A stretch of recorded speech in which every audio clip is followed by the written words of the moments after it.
a todos, ¿cómo estáis? Mi nombre es Juan Jesús Vallejo, soy periodista, escritor y el director del programa Noche de Misterio en Caracol Radio.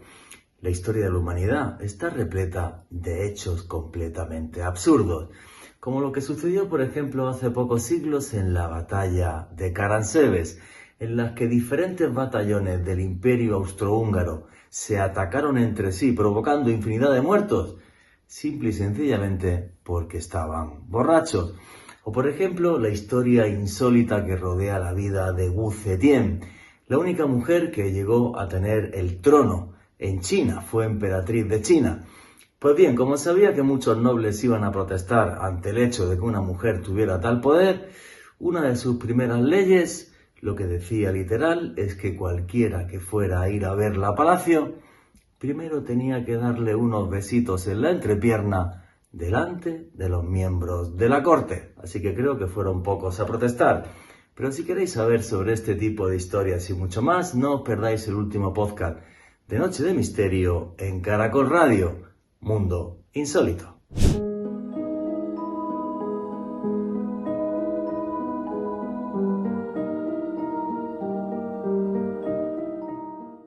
Me lo imagino concentrado y bastante preocupado mientras miraba el horizonte.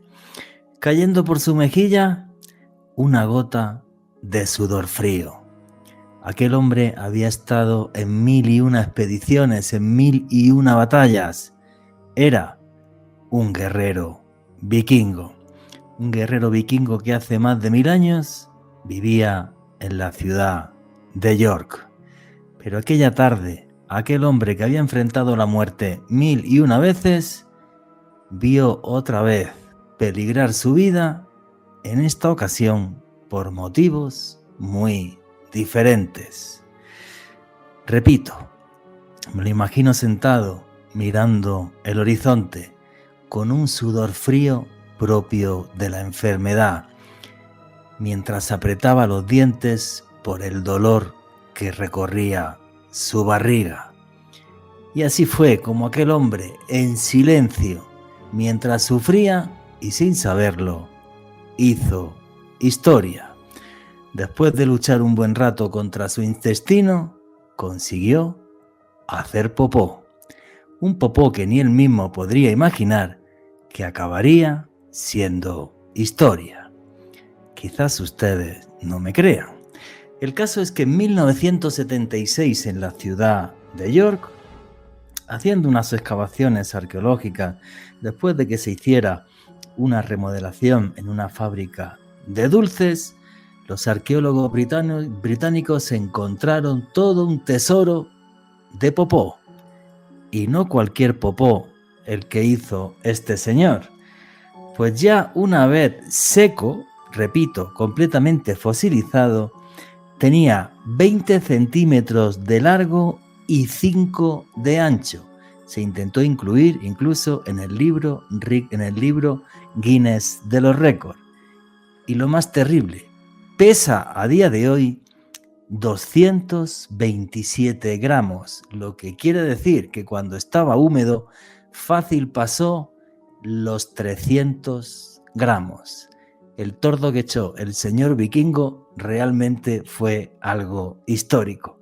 Y fue histórico no solamente por su tamaño descomunal, sino que fue histórico porque resulta que es el coprolito. ¿Alguna vez habían escuchado esta palabra? Repito, el coprolito más caro y más importante del mundo. Ya que normalmente las heces humanas, cuando caen en depósitos, pues se descomponen y los arqueólogos no pueden investigar cuál era la dieta o otras cosas que podemos saber por un popó. Sin embargo, este señor vikingo, después de haber sufrido aquellos dolores prácticamente igual que los de un parto, hizo que su popó pasara a la historia. Y es que los arqueólogos pudieron saber, por ejemplo, cómo era la dieta vikinga.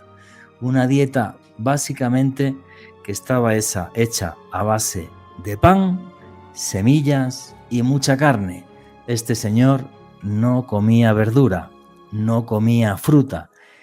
Y además, en ese popó tremendo aparecieron también diferentes huevos de parásitos intestinales. Tenía 3 tipos de parásitos intestinales, con lo cual el señor, además de ser el number one en hacer popó, era bastante cochino y muy poco higiénico. Cerca del popó se encontraron otras cosas de la cultura vikinga que realmente nos la hacen más poética. Aparecieron cuchillos, aparecieron joyas, aparecieron, por ejemplo, zapatos y otras cosas de una cultura que descubrió América 5 siglos antes de que aquí llegara Cristóbal Colón. Sin embargo, lo que queda claro es que sufrían unos problemas de estreñimiento bastante importantes, porque echar un tordo de más de 20 centímetros de largo, 5 de ancho y 300 gramos de peso, señores, es como un parto anal, una auténtica barbaridad, para que esté bien orgulloso su ano vikingo de haber pasado a la historia. Pero es que esto además no termina ahí. Hace unos 20 años, en una universidad, mientras estaban mostrando el popó vikingo, resulta que este se cayó y se rompió en 3 trozos. Digamos que el revuelo fue tan tremendo ante que se perdiera la pieza arqueológica de popó más importante de la historia que hubo que asegurar el tordo del señor vikingo. Y el seguro, para ser exacto, se tasó el popó en, perdón que me ría, 36.000 euros. Vale el mojón del señor. Está asegurado, hoy día se puede ver en el Museo Vikingo de York. Y así, para manipularlo hay que pedirle un permiso a las autoridades británicas.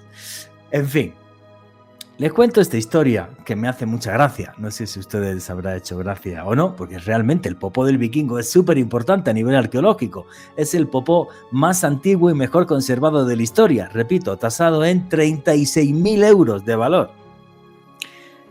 Para que entiendan que el mundo que nos rodea está lleno de hechos y de historia que continuamente nos sorprenden.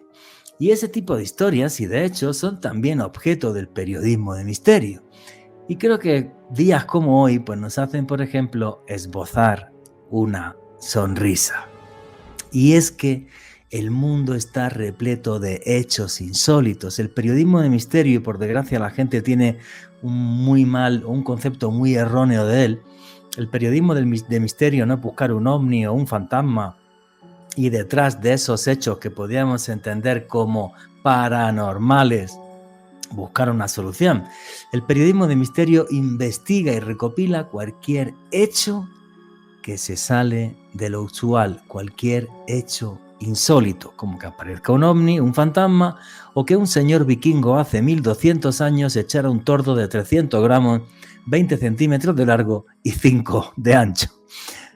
Todo esto es el periodismo de misterio y sirve para aterrar, si un día les hablo de poltergeist, para sorprenderlos, si un día hablamos, por ejemplo, de reencarnaciones, o hasta para hacer que esbocen una sonrisa.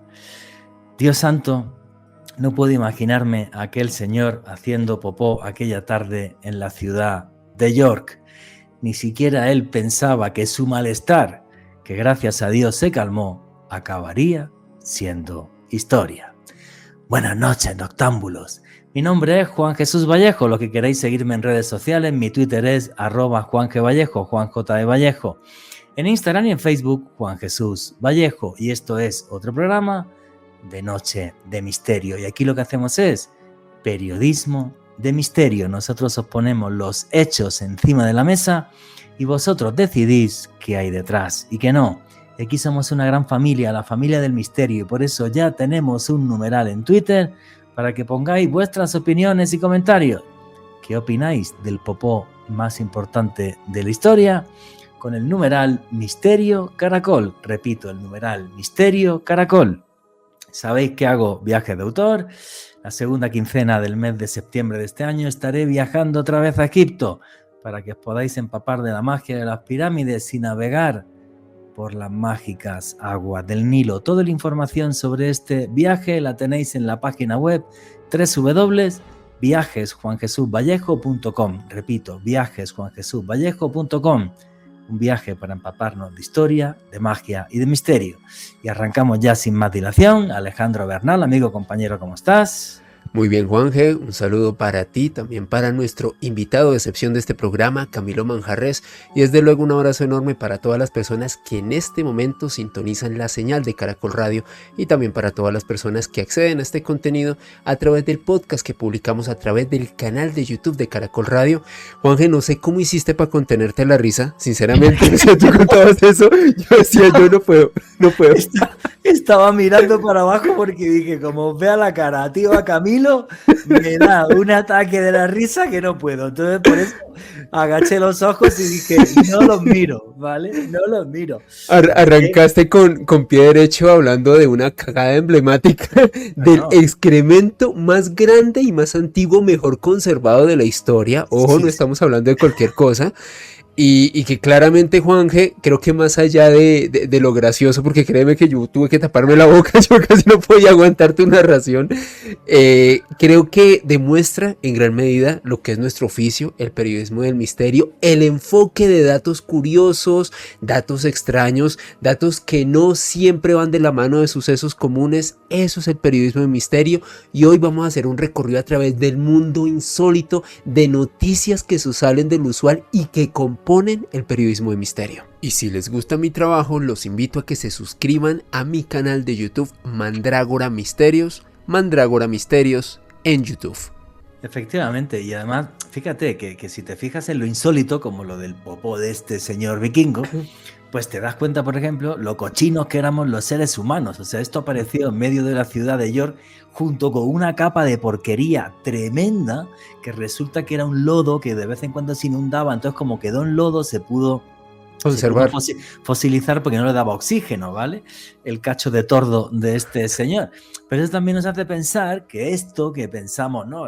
Que ahí el tipo haciendo popó casi en medio de la ciudad y tal, era lo usual. En Londres, que tuvo fama de ser la ciudad más cochina de Europa durante siglos, eran famosos sus pozos de mierda, porque como no había alcantarillas hasta finales del siglo XIX, pues la gente echaba los cubos de popó en pozos y luego de esos pozos se vaciaban y estaban los vaciadores de popó. Pero bueno, no solo Londres. Dicen que Madrid, en la época del Imperio, olía desde 2 horas antes de llegar tú a Madrid, ya olía a popó y a excremento. Así que los seres humanos somos tan brutos que fíjate que una de las primeras ciudades de la historia, que fue Mohenjo-Daro y Jarapa en Pakistán hace 5.500 años, ya tenían alcantarillas, y luego los romanos se dieron cuenta que algo tan sencillo como que hacer popó y que el agua se lo lleve hace que vivamos más y estemos más sanos, y eso se olvidó durante 2000 años.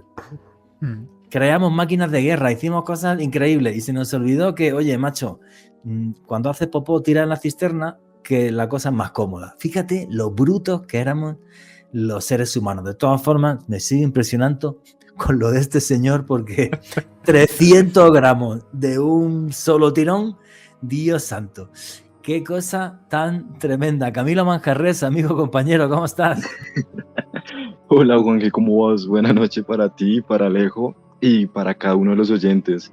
Juanje, cuando yo escuchaba tu introducción, estaba que me moría de risa porque tengo un profesor de la universidad que él me dice que hablar de temas de misterio es popó, me dice él, que para él eso no va de la mano. Y hoy lo va a contar, profe, hoy hablamos sobre popó, pero como Alejo lo mencionaba muy bien, con fuentes históricas, con temas de arqueología, que es sumamente importante, Juanje, y de hecho, por si los oyentes no sabían, hay una rama de la arqueología que se encarga de estudiar la basura y comprender cómo se relacionaba el ser humano en la antigüedad. Entonces no es tan chistoso o descabellado hablar sobre estos temas porque sí son bastante importantes en la academia. Bueno, hay que decir que el popó, repito, está en el Museo Vikingo de York, ¿vale? O sea, es una pieza de museo, un poco particular, pero ahí está, porque gracias a eso, por ejemplo, hemos sabido de la dieta tan pobre que tenían los vikingos. Claro, vivían en el norte de Europa, en la península escandinava, donde la agricultura es muy compleja, donde sí puedes tener carne de reno, de otros animales, trigo, y poco más comían. No sabían ni qué era la fruta ni qué era la verdura, y además una dieta pues aparte de pobre, pues vivían en una suciedad tremenda, ¿no? Por eso tenía este señor tantísimos parásitos intestinales. Y es que yo creo que, y mira, Camilo que se dedica a enseñar, que si contamos cosas a través de una sonrisa, a través de la curiosidad o a través del asombro, hacen que le lleguen a la gente. Y eso me parece total y absolutamente maravilloso, ¿vale? En fin, hay una anécdota también siempre que cuento, y es que cuando yo llegué a Colombia, madre mía, hace ya 10 años, parece mentira cómo pasa el tiempo. Pues la primera vez que a mí me contrataron en una radio, lo mismo, todos los tópicos. Allí el señor presidente, y usted entonces va a contar historias de fantasmas y bla, bla, bla, y no sé qué, y tacatá. Yo le dije, mire usted, no, cualquier cosa curiosa, cualquier cosa que se salga de lo usual. Y le hablé de la historia de una emperatriz china. Y tanto le impactó al señor la historia de aquella emperatriz china que me acabó contratando. Pero Alejandro Bernal, ¿quién era? ¿Quién fue? Que tú tienes un vídeo de esto que tiene como 1 millón y pico de reproducciones, o más, 1 millón y pico, una cosa así. Sí. Sí. ¿Quién fue la señorita Wu Zetian, la única mujer que subió al trono de China? Juanjo, una de las historias más fascinantes, no solamente de la historia del país del dragón, sino que me atrevería a decir que de buena parte de Asia y del mundo. Y para hablar de Wu Zetian, Juanje, hay que referirnos a una profecía aproximadamente del año 400 o 500 de nuestra era, en donde una buena cantidad de videntes chinos habían vislumbrado que al trono de ese país iba a llegar una gobernante con facciones femeninas y corazón de tigre. Cuando fue pasando el tiempo y esta mujer, Wu Zetian, llegó al trono de China, muchos le atribuyeron haber sido la protagonista de esta profecía, como si fuese un designio del destino, Juanje. Porque esta señora, y corrígeme si me equivoco, era concubina. Esta señora era de origen humilde y entró de concubina allí a la corte del emperador, y se ve que en la cama la señora pues se movía como una lagartija, porque llegó a lo más alto. Eso, y aparte de moverse como una lagartija. Hoy el programa está complicado. Aparte de moverse como una lagartija, envenenando, era una genio. Exactamente, Juanje, y quitándose a los obstáculos del medio. Yo creo que para hablar de Wu Zetian, Juanje, para dar un contexto rápido, nació en el año 625 de nuestra era, como tú decías, de una familia humilde, pero que siempre fue una mujer bastante brillante, muy inteligente, que buscaba siempre la forma de salirse con la suya. Hay que tener en cuenta que dentro de ese contexto en el que ella nació, prácticamente no podía acceder ni aprender a leer ni a escribir, y ella aprendió a leer y a escribir cuando le daban lecciones a sus hermanos. Ella se escondía y adquirió ese conocimiento. O sea, imagínate, Juanje, anteponiéndose. Qué fuerte. O sea, bastante brillante. Cuando ya se desarrolló a los 14 años y era una adolescente, decían que era muy esbelta, muy hermosa, muy atractiva. Entonces su padre se la vendió a Taizong, quien era el emperador de aquel entonces de China. Pasó a ser parte de su harén de concubinas. No era una de las concubinas principales, era de las suplentes, por utilizar un término futbolístico, de las secundarias. Fue pasando el tiempo, falleció Taizong, Juanje, y resulta que el heredero al trono de China, Cao Zung, se enamoró de ella, porque, reitero, era una mujer muy atractiva, muy hermosa. Y Wu Chao, que era el nombre de pila de Wu Zetian pasó a llamarse después, se dio cuenta que el ser el objeto de deseo del heredero al trono de China era algo que ella podía utilizar a su favor para escalar a nivel social y también para poder acceder al poder. Entonces Wu Zetian le escribió una carta a la reina y le dijo que básicamente su hijo estaba perdidamente enamorado de ella, que si quería buscar una mujer que le diera unos hijos muy sanos para el trono, que ella tenía que ser esa dama que estaba destinada a ser la esposa de su hijo. La madre del heredero del trono de China, Cao Zung, le concedió la posibilidad de ascender en el rango de concubina, se convirtió en una de las principales y comenzó cada vez a ganar más influencia, Juanje. Y fue tan así que esta mujer, Wu Zetian, quedó embarazada en aquel entonces de Cao Zung, o sea, había engendrado al heredero al trono, pero en realidad a ella no le interesaba ser madre del heredero al trono. Ella quería ser la emperatriz. Entonces Wu Zetian lo que hizo fue asesinar a su propio hijo, lo asfixió, y en aquel entonces Cao Zung, quien estaba casado, quien tenía también, digamos, en vínculos con otras concubinas y en este caso con una compañera sentimental, las acusó de haber asesinado a su hijo para que las desterraran y las condenaran a muerte. Imagínate esa locura, Juan. Dios santo, qué sangre fría. Asfixiar a tu propio hijo para decir, mira, le tienen envidia a las otras concubinas y así me las quito a todas en medio de un golpe y las destierran y que las asesinen. Dios santo. Y también me quito de en medio al heredero al trono, que es mi propio hijo. Claro.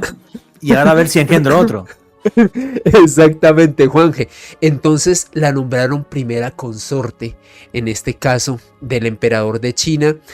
Y esta mujer, literalmente, Juanje, luego engendró otro hijo, fue lo suficientemente sagaz y astuta para mandar a este heredero al trono como embajador a un país lejano, para que cuando hubiese que suceder, en este caso a su marido, ella de todas maneras asegurara el trono. Se comenta que en el año 675 envenenó a su segundo hijo, o sea, un segundo hijo que había engendrado, que de hecho, pues por estar viviendo en China en ese momento era el heredero al trono, pues se lo quitó también de en medio, Juanje. O sea, esta mujer era un auténtico peligro. Engendró un tercer hijo y lo que hizo fue exiliarlo y lo acusó de conspiración en contra de ella. A su propio hijo. A su propio hijo, a su tercer hijo. Lo acusó de que él estaba armando una intriga política para acceder al trono de China, Juanje, una locura. Perdona, repasemos. Al primero se lo cargó, que la asfixió. El segundo lo envió de embajador a un país muy lejano para quitárselo. Y el tercero directamente lo acusó de conspiración. Exacto, para que lo exiliaran. Una cosa. Y ella hacerse cada vez más fuerte como consorte al trono. Exactamente, Juanje. Era una mujer muy brillante, muy inteligente, accede al trono de China, gobierna durante 5 décadas. Y se comenta algo bastante especial para que nos demos cuenta que más allá de esta, ¿cómo diríamos, Juanje? Estos pocos escrúpulos, porque es que en realidad era una mujer sin escrúpulos, se le conoce hoy en día como una brillante emperatriz de la China. Se dice que era una mujer muy inteligente, era una mujer que mejoró la administración pública durante el Imperio Chino, durante su reinado. Durante su mandato no hubo ni una sola rebelión, consiguió acabar con los abusos que el ejército cometía con la población civil. De hecho, potenció también la cultura china, es decir, fue una gran gobernante, pero que tuvo estas curiosidades para poder acceder al trono, Juanje. Bueno, dicen, prácticamente seguro, que ella envenenó a su marido. Sí, con toda seguridad. Con toda seguridad, para hacerse con el trono de China. Exacto, y como los otros herederos, uno o estaba envenenado o el otro estaba lejos o al otro lo acusó de conspiración, pues así tranquilamente ya. Nadie pudo reclamar y se quedó con el trono de China. Pero lo que la ha hecho muy famosa en todo el mundo no era eso, sino es una de las primeras leyes que ella sacó, porque ella, conforme estaba en el poder, sabía que los gobernadores de las provincias iban a ir a protestar, porque no era de sangre real ni absolutamente nada, sino una mujer muy hábil. Entonces, una de las primeras leyes que hizo, y lo pueden ustedes buscar en Google, es que cualquier persona que venga a hablar conmigo a la corte, primero me tiene que chupar la cuca delante del resto de miembros de la corte. Exactamente. No en una habitación privada, no. Sino que te agachas ahí al pilón y te humillas delante de... Claro, nunca nadie fue a protestarle nada. La tía fue un genio. O sea... Pero no solo eso, Juanje, es que antes de promulgar esa ley, se decía que era una mujer muy promiscua, tenía un harén de hombres jóvenes para satisfacer sus deseos. Fue un harén que incluso funcionó hasta el momento de su deceso a los 85 años. Y de hecho, antes de imponer esa ley que tú comentas, de alguien que se opusiera a su reinado, cada vez que tenía contacto con un joven o un hombre que le atraía, le mandaba a lavar la boca para que le hicieran ese cunilingus, ese saludo real, por así llamarlo. Ahora van a poner en las redes un saludo real. Que le hicieran el saludo real. Tal cual, Juan, se dice que llegó a tener hasta 70 hombres en su harén personal. Imagínate esa locura. La tía era una promiscua hasta los 85 años, le daba caña ahí al tema, pero vamos. Exacto. Sin miedo. Sin ningún problema, Juanje. De los hombres más atléticos y más guapos que ella veía de la China. Tan así que se le decían durante su mandato a este harem, se le conocía como el Instituto de la Grulla.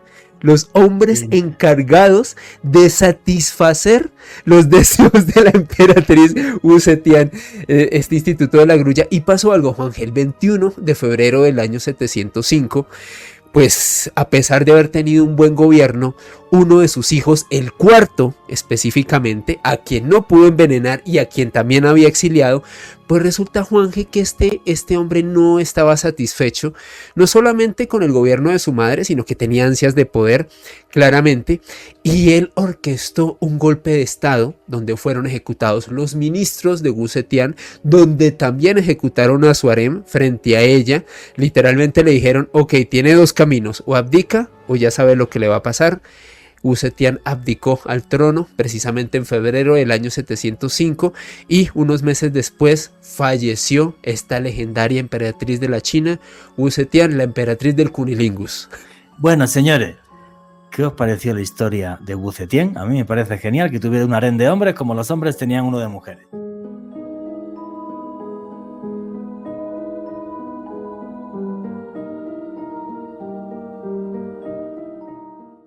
Y aquí seguimos en Noche de Misterio, vuestras preguntas y comentarios a través del numeral Misterio Caracol, hoy dándonos un paseo por los aspectos más insólitos de nuestra historia, desde un popó de vikingo que pesó 1/4 de kilo y se fosilizó haciendo historia, hasta la reina del cunilingus, Wu Zetian, una mujer tremendamente inteligente y también con muchísimas ansias de poder, unas ansias de poder que también heredaron sus hijos, porque fue un hijo suyo el que acabó con Wu Zetian. Camilo Manjarres, ¿qué opinas de toda esta historia? Juanje, pues, ¿qué te puedo decir? La buena vida, ¿no? Y ya... Pues hombre, ya que era reina y había sido pobre, pues yo hubiera hecho lo mismo, disfrutar de la vida, ya te digo. ¿También con un harén de 70, Juanje? Hombre, ya con esta edad, lo de los 70 me lo pienso, pero 35 yo creo que aguanto, en fin. Juanje, pero mira que históricamente, bueno, tristemente, ¿no? La historia se ha visto influenciada por el machismo, ¿no?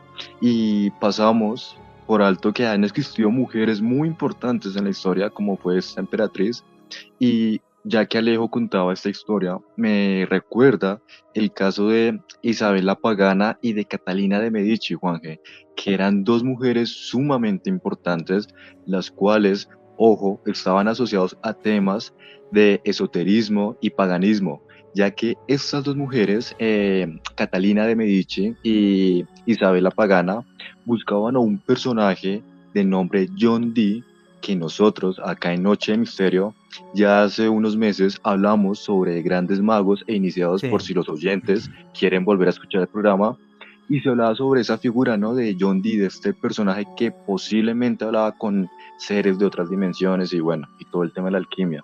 Entonces me pareció muy interesante, ¿no? Que históricamente sí han existido mujeres con temas políticos bastante importantes, con rangos políticos, y que históricamente han marcado la historia. Otro acontecimiento importante, Juanje, es el periodo conocido como la pornocracia en lo que es el Vaticano, que en el siglo X, y le comparto a los oyentes, Juanje y Alejo, fue un periodo conocido como las cortesanas o las damas de compañía, como algunos las denominan, eran las que gobernaban y tomaban las decisiones tanto en Italia como lo que es el Vaticano. En el Todos Vaticano. todos los asuntos públicos los manejaban ellas, y se cree, y hay un listado de supuestos papas que en título eran los que gobernaban, pero en realidad eran estas mujeres las que daban las órdenes. Entonces se cree que en este periodo de la pornocracia estaban implicados pues Sergio III, Anastasio III, Juan X, León VI, entre otros papas. Entonces, para no pasar por alto esto, ¿no? Que el papel de la mujer ha sido muy importante, pero pues tristemente ha quedado pues en el olvido, sin olvidar a una mujer muy importante como es Melisa de Samos, Juanje, que fue una gran filósofa y matemática del siglo IV y III antes de Cristo, Juanje Alejo, que ojo, hizo parte de la escuela pitagórica, pero casi no se habla de ella. Entonces es muy importante resaltar a estas mujeres. Sí, creo que sí, que es súper importante por una cosa. O sea, en la antigüedad, bueno, que esto ha sido hasta hace 3 días, hasta la Revolución Francesa y hasta el nacimiento de los Estados Unidos de América. Cuando los países los llevaban la monarquía o grupos de poder cerrados, como era el caso de la Iglesia y los papas, los abusos de poder y esta gente en general, con perdón, pero eran prácticamente todos psicópatas. O sea, porque desde que nacían de niños les decían prácticamente que eran dioses. Entonces los hacían unos auténticos psicópatas. Entonces, para que una mujer pudiera subir hasta ese nivel, no podía hacerlo con la mano tendida, una sonrisa y de buena onda. Tocaba lo que hizo Wu Zetian, envenenar a media corte y hacerse con el poder, que luego fíjate que fue una mujer que venía de origen humilde y gobernó tremendamente bien China, como nos estaba comentando Alejandro Bernal. O sea, realmente modernizó lo que fue la administración china y se preocupó por su pueblo, cosa que la gran mayoría de los reyes en general no hacían. Simplemente se preocupaban de meterse en guerras absurdas para conquistar más países, tener más plata y tener más poder y que el resto de los seres humanos nos matáramos. Pero es curioso todo este tipo de figuras femeninas en la historia. Cleopatra, por ejemplo, que ahora muy de moda porque ha salido otra vez una serie sobre ella y Cleopatra fue muy lista. Cleopatra, la última faraona de Egipto, que primero tuvo una relación con Julio César y además teniendo un hijo con él, el famoso Cesarión, y luego con Marco Antonio, y provocó esto una guerra civil dentro de Roma que casi acaba con Roma ella solita. Entonces, pues fue una mujer muy poderosa. En el antiguo Egipto, otra súper conocida, Hatshepsut.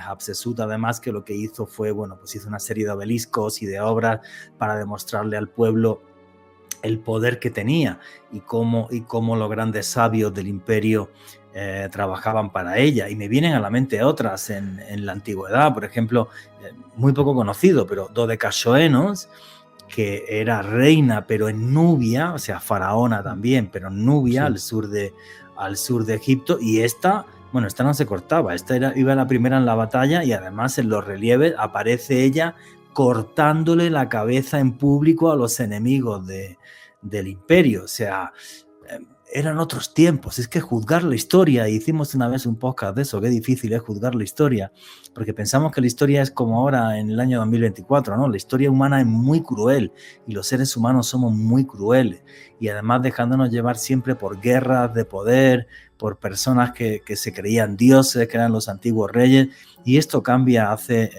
muy poquito. Alejandro Bernal quería comentar. Juanje, y sin dejar lejos, yo creo que a otra mujer de quien no hemos hablado acá, hablamos con Mado en otro espacio, Zheng Shi, la líder de una banda de piratas chinos, una mujer que creó de hecho una estructura bastante disímil a lo que era la imagen de los piratas, una mujer con unas normas férreas, con, podríamos decir que una ética entre piratas bastante disímil para lo que era esa vida en el mar, Juanje, y que pasó a la historia por ser una de las piratas chinas que asoló no solamente Asia, sino buena parte del mundo en la primera década del siglo XIX. Efectivamente, pero que le tenía, por ejemplo, ciertas reglas a sus piratas, que es que no podían abusar sexualmente de otras mujeres, sino los mandaba a matar. Y esto también muy curioso, porque fijaros lo difícil que es juzgar la historia. Hoy estamos hablando de Mundo Insólito, que esto hay gente hasta que le molestó cuando lo comentamos en la primera parte de la primera época de aquí de Noche de Misterio, que no era Noche de Misterio, era Medianoche, en Caracol Radio. Y es que el primer intento de democracia moderna fue en la isla de Nassau por la cofradía de los Hermanos de la Costa, por piratas, porque es la primera vez, antes de la Revolución Francesa, que alguien escribe, ni siquiera escrito, era todo por tradición oral, alguien dice, aquí no se puede discriminar a nadie por su religión, su color de piel, su raza o lo que sea. Porque claro, en Nassau, ¿quién estaba? Los desertores españoles, los desertores franceses, los desertores británicos. Y luego, pues los bucaneros que llegaban más que piratas con patente de corso, ¿vale? O sea, los que se habían escapado, que estaban hartos de tanto poder absoluto y de tantas vainas. Y esta gente hace ese primer intento de democracia moderna que los británicos, obvio aplastan total y absolutamente. Pero ahí se intentó de repente alguien dice, oye, ¿por qué no podemos ser todos iguales ante la ley? O sea, a ti dicen, pues esos fueron piratas. O sea, fijaros lo compleja que es la historia de la humanidad. Camilo Mancarrea, si te toca explicarle esto a niños, ¿cómo lo haces? Porque con el mundo tan polarizado que tenemos, no sé ni qué le puedes decir. No, Juanje, pues mira que de hecho es muy importante lo que tú mencionas, porque lo que son en grados como en séptimo, sexto, muchas veces estos chicos y chicas ya están acostumbrados a una corriente histórica ideal, por así decirlo, como la que la academia cuenta y nada más. Entonces, sumamente importante en mi rol como profesor el generar que estos niños, estas niñas, tengan ese pensamiento crítico y esa noción de ser sus propios investigadores, que les apasione leer para que se den cuenta que hay una historia totalmente diferente, que, ojo, no es una historia de mentiras, sino simplemente una historia minuciosa que se debe investigar, que se debe leer y lo más importante, que se debe respetar siempre y cuando haya una evidencia que lo pueda sustentar, ya sea escrita, oral, de arte rupestre, etcétera, etcétera. Entonces es sumamente importante mostrarles a ellos que hay otros tipos de historia y que existe esa historia de misterio o paranormal, que es lo que nosotros relatamos acá en Noche de Misterio, ¿no? Como esos casos bastante peculiares que para algunas personas pueden ser irreales, pero que tienen fuentes históricas, que son reales y que se pueden estudiar y que con el paso del tiempo se siguen estudiando. Entonces, tener muy presente eso, Juan. Y no solo eso, sino la clave está en lo que tú acabas de decir, Camilo, el pensamiento crítico, fomentar el pensamiento crítico, que es lo que se nos ha olvidado. Ahora con las redes sociales y la polarización, que pones Twitter y ya dan ganas de vomitar, ¿vale? Todo el mundo peleándose y diciéndose barbaridades y nadie, o sea, el pensamiento crítico, analizar la historia, qué pasaba en la antigüedad, cómo eran las relaciones humanas, cómo éramos nosotros, eso se olvidó. O sea, el pensamiento crítico es, por ejemplo, pues ahora los políticos son dioses. Entonces todos son dioses, aunque nos mienten todos de una forma increíble. Es más, yo tenía hasta un vídeo en el canal de YouTube, Oculto tras la sombra, de cómo nos mienten los políticos y hasta lo borré. Dije, pues es que encima de toda la gente, no, da igual que les mientan, les gusta. O sea, el pensamiento crítico se acabó. Entonces lo que se está haciendo es no solamente polarizar, sino radicalizar la población de una u otra forma. Y es triste porque se utiliza la historia para radicalizar a la población, ¿no? Y esto me parece tremendo, ¿no? Que se juzgue el siglo XV o el XVI como si estuviéramos viviendo en el siglo XXI, o que no se analice la realidad de los pueblos antiguos y las culturas antiguas, que ninguno ni fue tan bueno ni fue tan malo. Absolutamente ninguno. Entonces es muy complejo, pero en fin, de eso no quiero hablar, que nos lleven los insultos y estamos en plan chistoso hoy y sigamos con las sonrisas y con este mundo insólito. Camilo Manjarres, una de las cosas que el creador de esto del periodismo de misterio, que se llamaba Charles Fort, un norteamericano que todas las mañanas se levantaba y recortaba de la prensa distintos recortes de cosas inusuales. Se apareció la Virgen en tal sitio, han visto un barco volando en aquella época, a finales del siglo XIX, nos hablaba de ovnis y demás. Una de las cosas que Charles Fort le encantaban eran las lluvias insólitas. Camilo Manjarres, yo sé que he recopilado varias lluvias insólitas, una incluso en Colombia, luego la vamos a comentar, que eso tengo yo también algún dato. Pero ¿cuáles son las lluvias insólitas que más te han impactado en tu investigación, Camilo? Y Juanje, bueno, el tema de las lluvias insólitas es bastante peculiar, ¿no? Porque esto puede parecer como una leyenda, como un mito, porque le quiero comentar a los oyentes que por favor se imaginen en este momento, no importa a qué religión crean, a quién le recen, oren, no importa su religión, si en este momento, en esta noche, salen a la calle y ven que está lloviendo, pero que está lloviendo como sangre, que todo es rojo. Creo, y estoy casi o totalmente seguro, que sin importar la religión, cada persona va a creer que posiblemente es una profecía o es quizás la indignación de su Dios o su deidad y que está lloviendo sangre, que es como un tema apocalíptico, ¿no? Una señal divina, sí o sí. Correcto, Juanje, sin importar su creencia religiosa, es una señal divina. ¿Qué pasa, Juanje?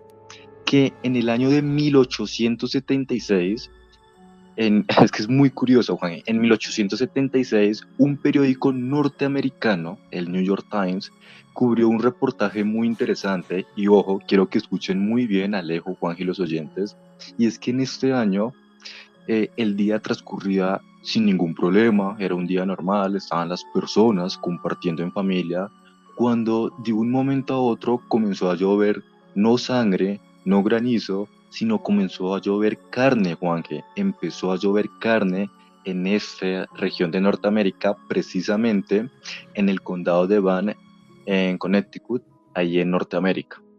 ¿Qué pasa?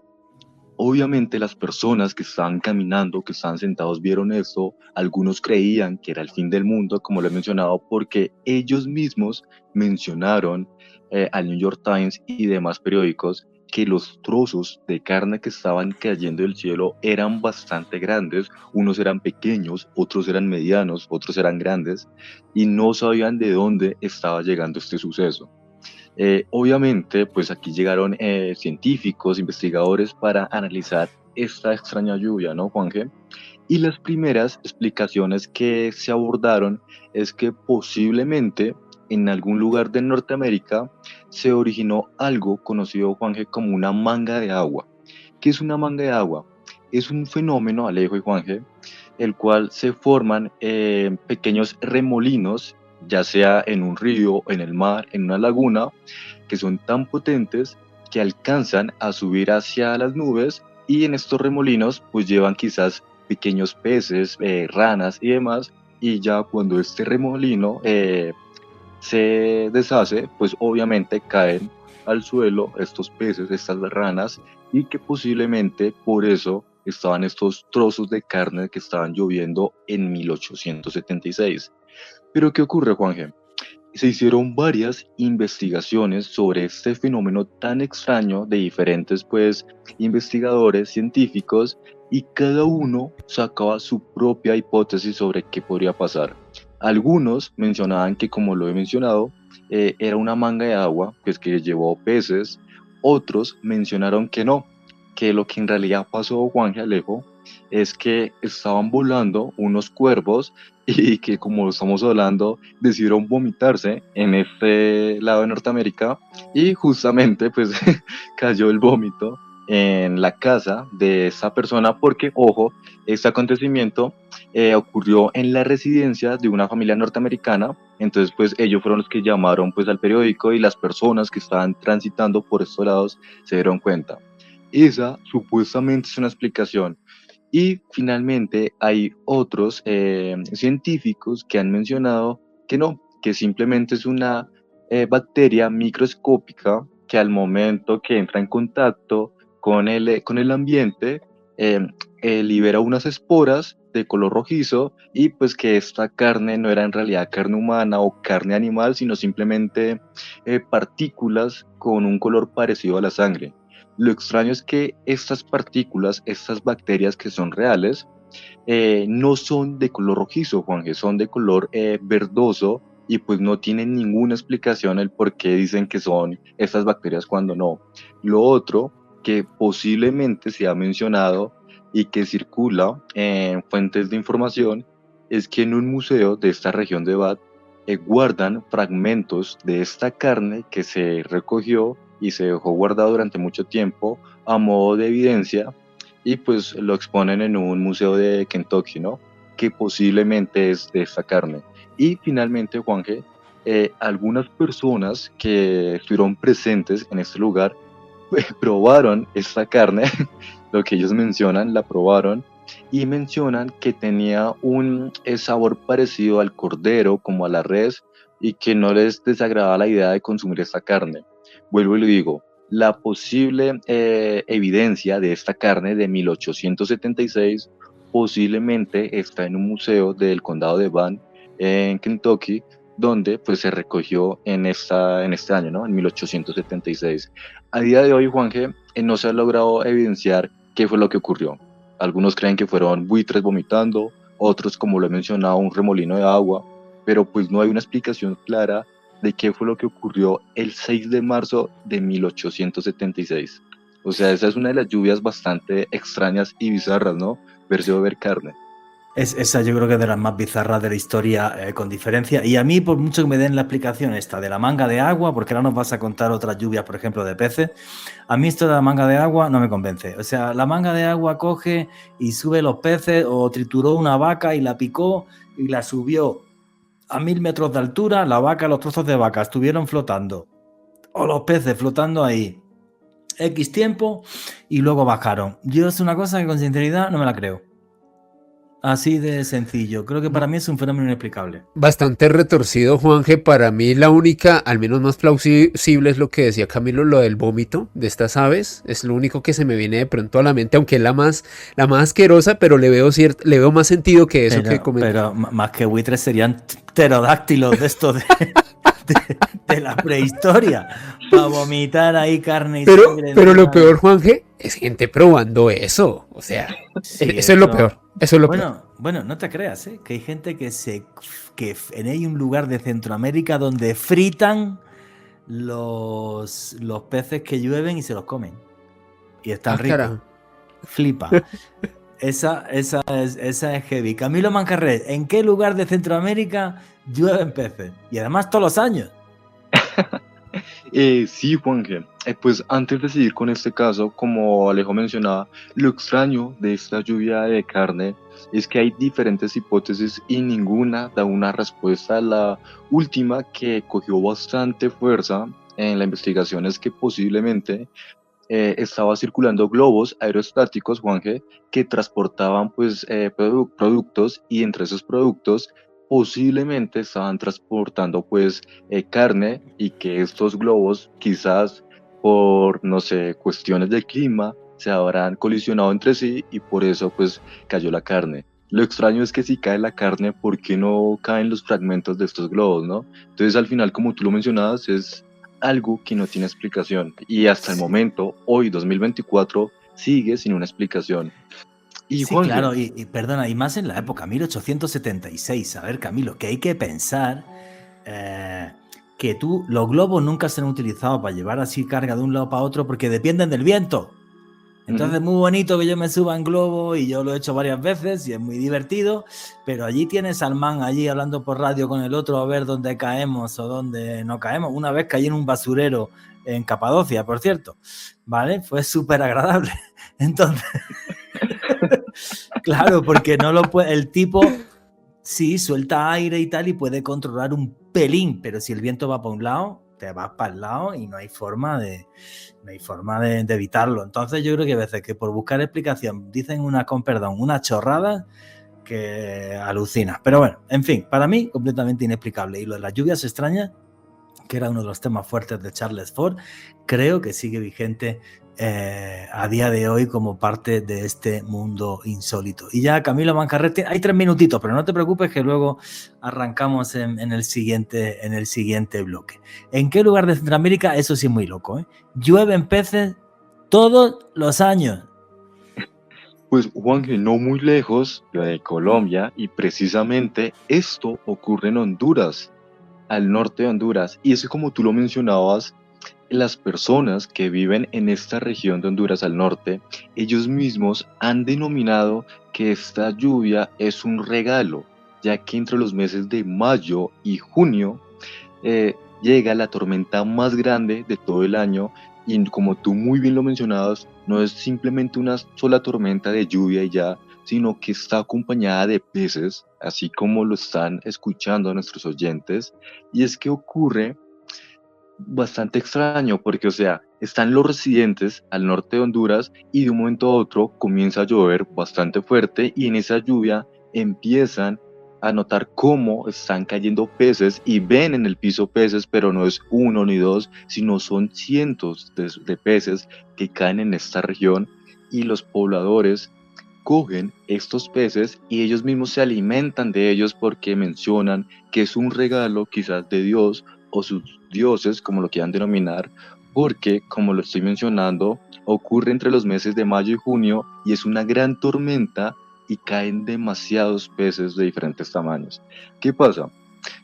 Algunos, y como lo he mencionado, han postulado que esto en realidad es como un remolino que surge ya sea en ríos, en el mar o en lagos y que alcanza a absorber a estos peces, se forma, pues por así decirlo, una gran nube tormentosa y pues cuando empieza esta nube como a moverse por zonas geográficas, de un momento a otro, pues empieza a llover y en estas, pues caen estos peces. Y ojo, Juanje, se cree y se ha mencionado que según las bajas temperaturas es posible que estos peces caen congelados y algunos pueden caer vivos. O sea, la impresión que uno puede ver de estar viendo estos peces cayendo del cielo y que estén vivos.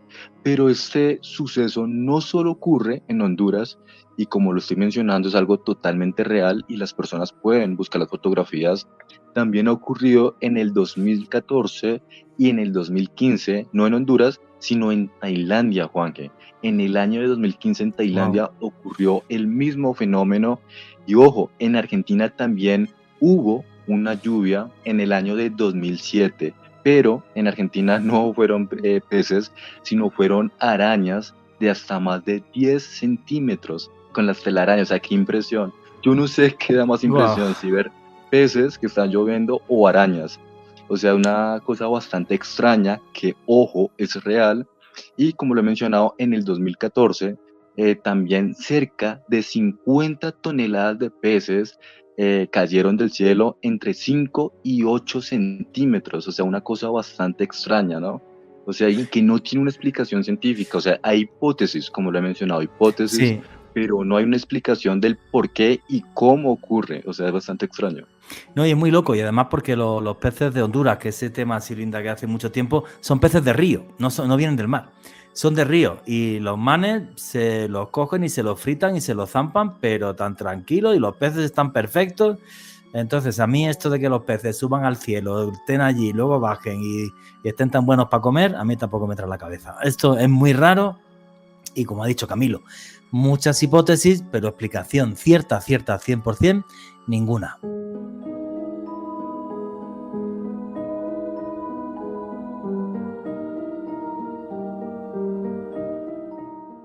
Y aquí seguimos en Noche de Misterio. Vuestras preguntas y comentarios a través del numeral Misterio Caracol. ¿Qué os parecería que todos los años os llovieran peces, pudierais fritarlos y coméroslos tranquilamente con un poquito de ensalada? A mí me gustaría. Todas estas historias que nos estaba contando Camilo de lluvias insólitas y de lluvias extrañas, repito, fueron parte fundamental de la primera obra de Charles Fort, el libro de los condenados. Y bueno, pues son hechos que pasan, podéis ver las fotos en Google, son totalmente reales y a día de hoy no hay una explicación clara. Eso está ahí, creo que es un hecho que nos desafía.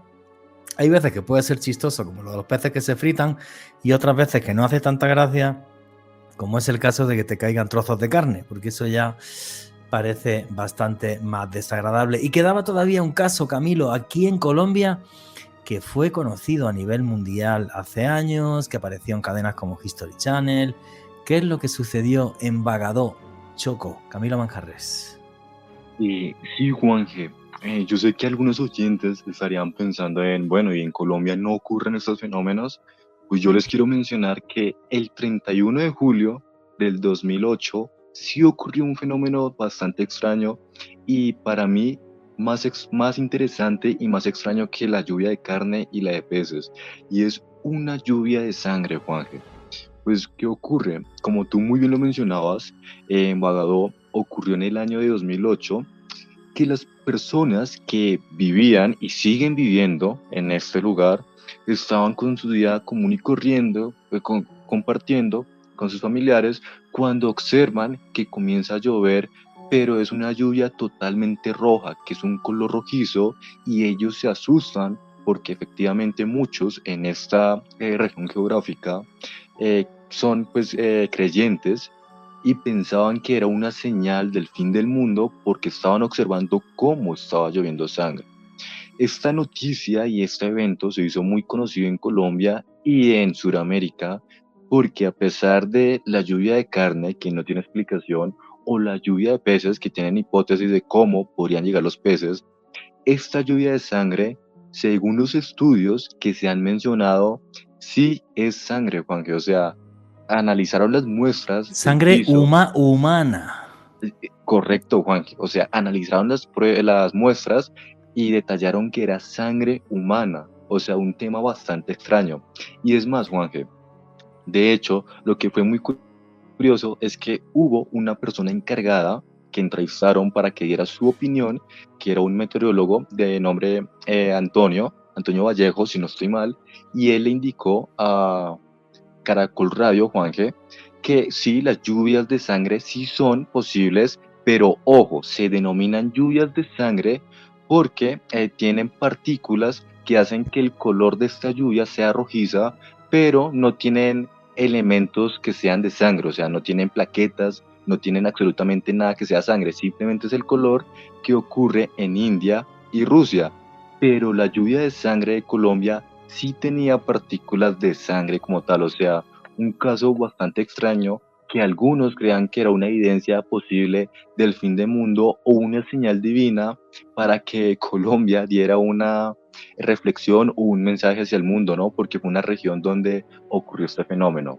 De hecho, Juanje, no es la primera vez, y también le comento a Alejo, que llueve sangre en Colombia, porque extrañamente en el año de 2020 también se reportó un fenómeno parecido a este del 2008, y es que precisamente se observó cómo en el año de 2020, como lo menciono, empezó a caer lluvia de un color de aspecto rojizo y pues los habitantes se asustaron muchísimo y decidieron pues recoger muestras de esta posible sangre, pero pues se dieron cuenta que no era ninguna sangre, sino simplemente eran partículas, como yo lo he mencionado, de color rojizo y que no tenía nada que ver con la sangre. Algo totalmente diferente a lo que ocurrió en Bagodó en el año 2008. Pero este fenómeno del 2020 sí ocurrió en Colombia y se me escapa el nombre del municipio, ya se los digo a los oyentes, No te pero fue preocupes. bastante extraño y de hecho en el Hospital San José de este municipio, que ya les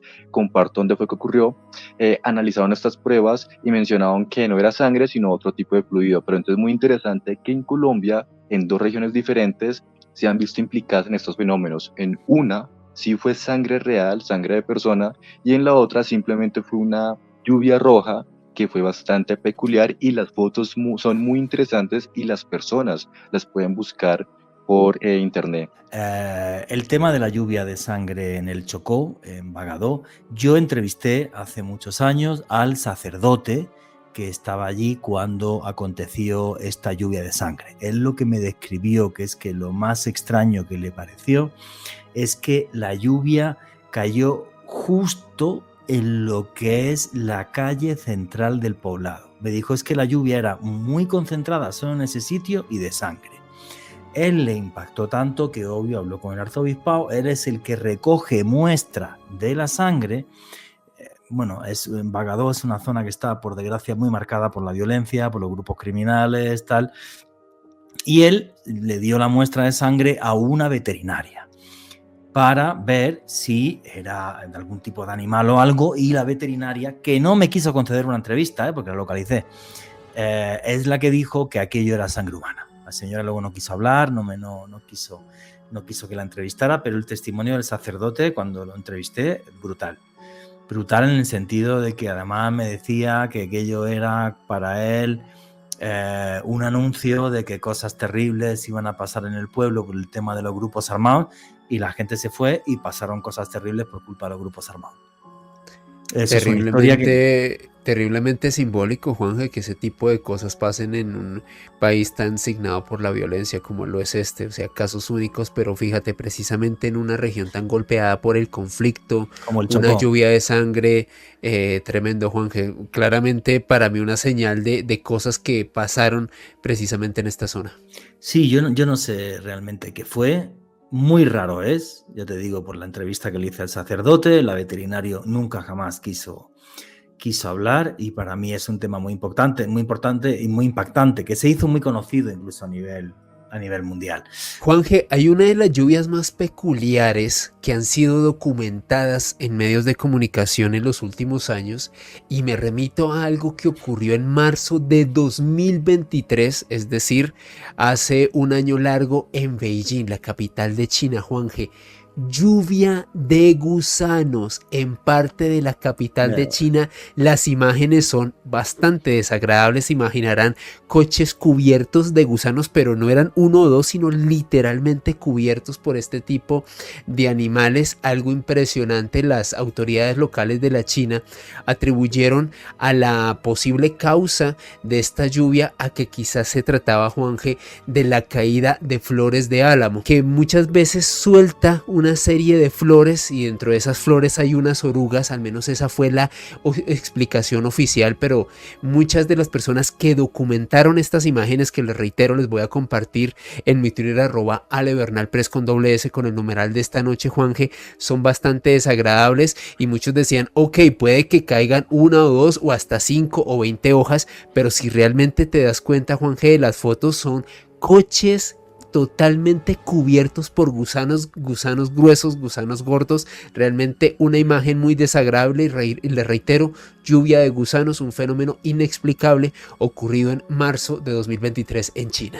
No conocía esa historia, me parece terrible y terrorífica, y sí me estaba acordando, no sé por qué, del hecho de hace unos años, no sé si os acordáis, cuando de repente manadas de pájaros enteras, de cientos de pájaros, caían muertos como si les hubiera dado una especie de rayo, y aquello tampoco se pudo explicar nunca. Nunca se pudo explicar. Y esos videos se hicieron súper virales, Juanje, sí, de gente que incluso las cámaras de las casas mostraban cómo estas bandadas, ¡pum!, caían al piso, sí, como si fueran un manto negro en las calles. Era impresionante. En Estados Unidos, sí. Eso fue una cosa súper impactante, y que tampoco jamás se pudo explicar. Camilo Manjarres, ¿encontraste ya el dato de este pueblo colombiano? Sí, Juanje. Ahora sí, como le compartía a los oyentes, le compartía a ti y a Alejo, esto ocurrió en Tierra Alta, en el departamento de Córdoba, y precisamente la bacterióloga Tatiana Humada fue la encargada del estudio, y ella misma manifestó a los medios locales que en realidad no había presencia de glóbulos blancos, ni rojos, ni plaquetas. Simplemente quizás era una partícula totalmente diferente que le dio este tinte rojizo, pero no era sangre. Pero pues sí era importante mencionar que en el año de 2020, en el departamento de Córdoba, en el barrio Tierra Alta, ocurrió este fenómeno, pero como ya lo mencionamos, el fenómeno del 2008 sí fue sangre, y no se sabe por qué ocurrió. En fin, terrible. Historias que, no lo sé, esto siempre se ha tomado como señales divinas. No nos engañemos, ¿vale? No sé si son señales divinas o no. A mí realmente, cuando entrevisté al sacerdote de Bagadó, Chocó, repito, sí fue una entrevista que me impactó mucho, y es como si de repente alguien en el cielo hubiera dicho, cuidado, salir de ahí, porque el tema se va a poner muy feo. Mar, ya está recordando hasta detalles de la entrevista, porque él me dijo que el problema fue por un tema de minería ilegal, que llegaron grupos armados por un tema de minería ilegal para sacar oro, y a partir de ahí se lió, pero terrible. En fin, qué pena, ¿no? Que en este país al que amo sigan pasando y sigan sucediendo cosas así. Ojalá algún día esto tenga fin. Pero en fin, hablemos de algo un poco más divertido, que ya está bien de tragedia por hoy, que hemos arrancado con mucha sonrisa. Y uno de los hechos históricos más estúpidos de la historia es cómo en una batalla puede llegar a aniquilarse un ejército a sí mismo porque se emborracharon. Eso, ¿cuándo sucedió, Alejandro Bernal? Específicamente, Juanje, en el año 1788, un suceso que se conoce como la batalla de Caransebes. Y para contextualizar a los oyentes, Juanje, el saldo final, aunque inicialmente se estimó que habían perecido 10.000 soldados del Imperio Austrohúngaro que se habían aniquilado entre sí, las mediciones más recientes establecen que la cifra sería de 1.200. obviamente también una cifra bastante elevada, Juanje. Y esta es la historia de por qué nunca hay que mezclar el trago con armas de fuego. Señores militares, si alguien está escuchando esto o alguien que trabaje con eso, Señores nunca mezclen eso. señores policías, incluso ladrones, traquetos y demás, por favor, y cojan las armas, no beban. Dale. Exactamente, Juanje. Así que, precisamente, Juanje, como les decía, 1788, batalla de Caransebes, y estaba ocurriendo una guerra, un conflicto que se estaba desarrollando entre el imperio austrohúngaro y el imperio otomano. Resulta, Juanje, que estaban en ese momento en un puesto, en una base, las tropas austrohúngaras, que tenían una particularidad. Eran unas tropas multiétnicas, multipaíses, multinacionales, porque tenían soldados húngaros, serbios, croatas, italianos, rumanos, eslovacos y, curiosamente, Juanje, sus altos mandos solo hablaban alemán. O sea, esto... Bien coordinado. Ya simplemente era un caldo para el desastre, así sentando las bases. Como te das cuenta, o sea, prácticamente nadie se entendía con nadie.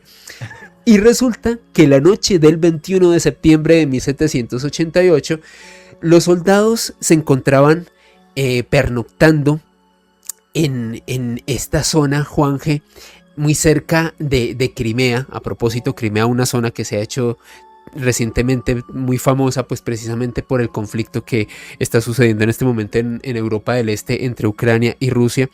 Y resulta, Juanje, que la orden de varios de estos soldados eran monitorear por la noche si se acercaban tropas otomanas, desde luego dar la alarma para que todos los soldados se despertaran, pero había un muy mal clima dentro de las tropas, Juanje. No les habían respondido con los sueldos, había muchos casos de disentería, no tenían las suficientes raciones, de hecho había amenazas de desertar de varios soldados porque estaban hartos de que no se entendían. Y luego además no se entendían, y el maltrato por parte de los alemanes, que eran los oficiales y tal, al resto de tropa, croatas, serbios, italianos, tal, como que los trataban como de segunda.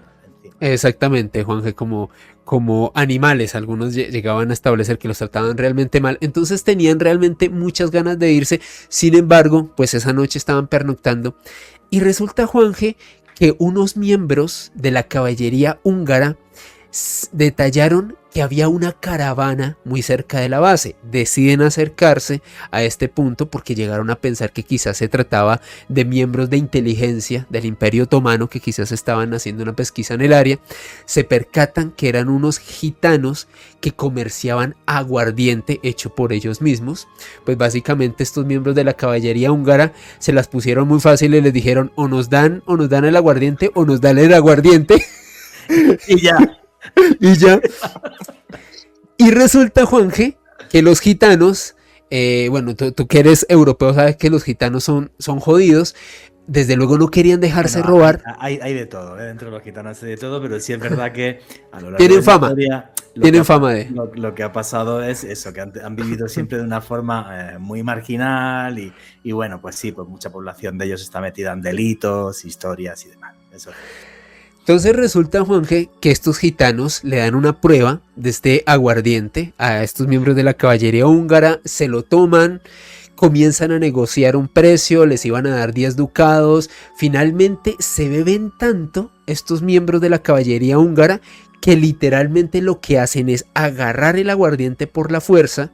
Uno de los gitanos hace un tiro al cielo de advertencia y ahí se armó el cataclismo totalmente, Juanje, porque los miembros que estaban en la base cercana pensaron que eran tropas otomanas que los habían detectado y que los estaban atacando. Entonces literalmente lo que pasó, Juanje, fue que todo ese ejército multinacional se despertó, comenzaron a disparar a todo lado, como ninguno se entendía. Imagínate cómo sería esta imagen de rocambolesca. Los oficiales al mando, que eran alemanes, decían alt, o sea, alto en alemán, y algunos soldados, sobre todo húngaros, pensaron que estaban dando una palabra de ir hacia adelante, disparen, disparen, y continuaron disparando, porque no les entendían. Y otros entendían que el Alt era de noche, que Alt lo confundieron con Alá. Y Alá, exacto. Alá, pensaron que eran otomanos y entonces se liaron a tiros con sus propios oficiales. Sí, o sea, un desastre, pero total. Comenzaron a disparar para todo lado, Juanje. Una cosa absolutamente absurda. Es más, en grupos muy reducidos de los soldados que hablaban la misma lengua, imagínate, pertenecían al mismo ejército pero no se entendían, comenzaron a hacerse como en pequeñas trincheras improvisadas. Sin embargo, se comenzaron a matar los unos a los otros. Esta fue una absoluta locura, porque desde luego los de la caballería húngara llegaron borrachos, desde luego, a repartir plomo. Ya los otros soldados estaban repartiéndose plomo entre sí, o sea, una absoluta locura.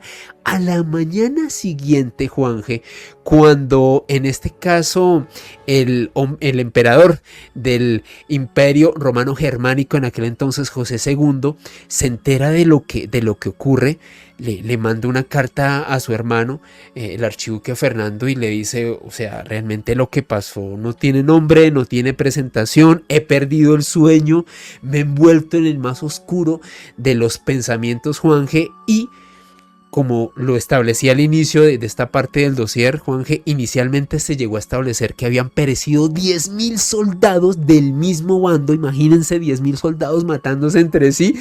Lo cierto es que las cifras más recientes establecen que fueron 1.200, pero 1.200 soldados del mismo bando. Es más, Juanje, hasta la historia se establece que es posiblemente la batalla a nivel histórico que ha tenido un mayor saldo de bajas del mismo bando. 1.200 soldados del Imperio Austrohúngaro que se atacaron y se mataron entre sí. No, lo que se conoce como fuego amigo. Es que fue un desastre, porque al pegar el gitano el tiro, los de la infantería se pusieron a pegarle tiros a los de la caballería pensando que eran del Imperio Otomano. Entonces los de la caballería, todo borracho, se enfadan un montón y se van y les atacan a los otros, y los otros siguen atacando, y los mandos hablando en alemán, nadie entendía nada, nadie entendía qué había pasado, ni siquiera los mandos sabían si allí estaban los otomanos o no. Total, un desastre, y además porque la batalla duró horas. Exacto, Juanje. Con la borrachera y con toda la vaina. Y más, creo que también de la tropa llegaron hasta los barriles, se pusieron a beber. Exacto, Juanje. Fue un desastre. Tengo que decir que yo he estado en los países del este y allí el aguardiente, por ejemplo, el que hacen en Rumanía de ciruela, eso no emborracha. Te puedes morir. O sea, porque tiene como 70 grados, ¿eh? O sea, es fortísimo. O sea, es fuego lo que estás bebiendo. Sí. Wow. Sí, sí. Sobre lo que decías, otro elemento fundamental, Juanje, es, por un lado, era de noche, o sea, era difícil un reconocimiento visual de las tropas, todo el mundo estaba aliado disparando, y por otro lado, y el fundamental, Juanje, no se entendían entre sí, no se entendían, o sea, armaron un ejército multiétnico y no tenían una lengua común, terrible. Pero es que esto fue tan vergonzoso que José II decidió retirarse y darse la vuelta. Exacto. Claro, o sea, ¿qué moral tiene ya la tropa? Aparte del guayabo que tenía. De los que sobrevivieron.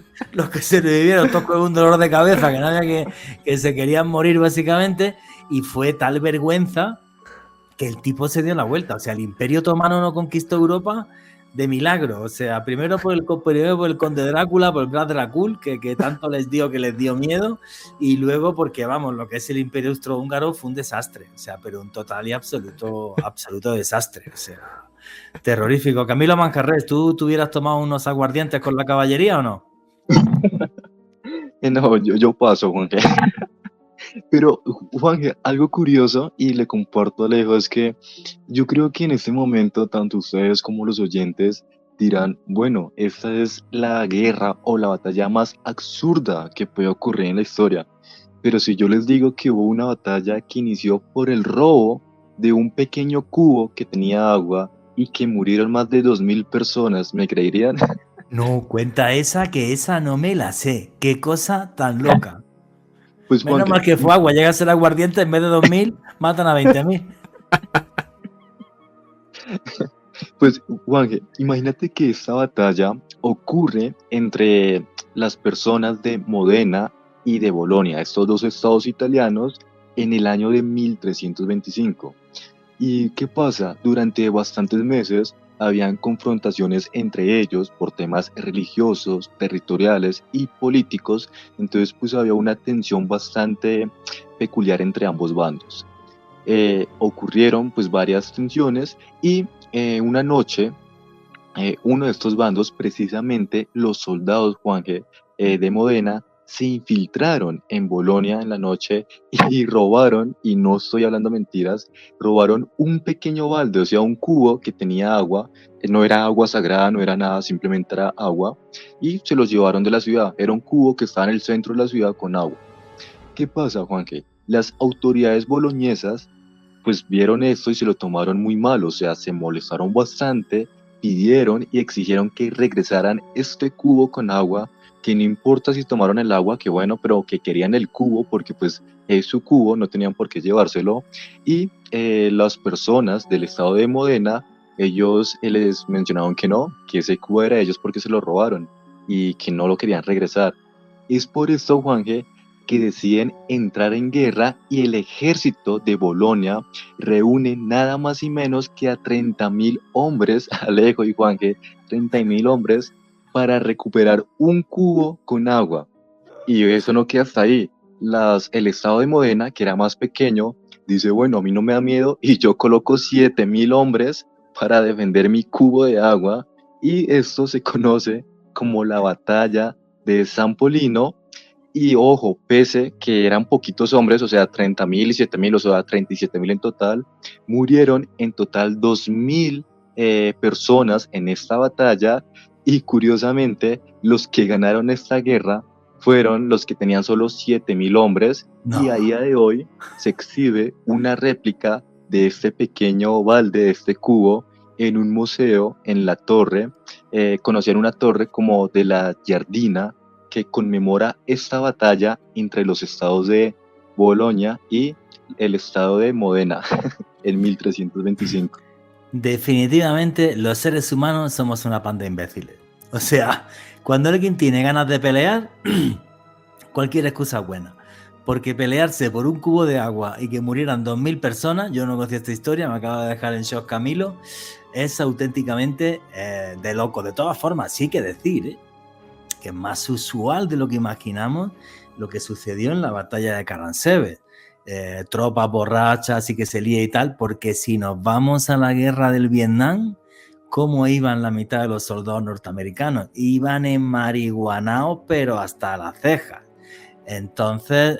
O en la Segunda Guerra Mundial, Juanje, las tropas alemanas. El llenas perbatín, de con perbatín, perbatín, con anfetaminas, efectivamente.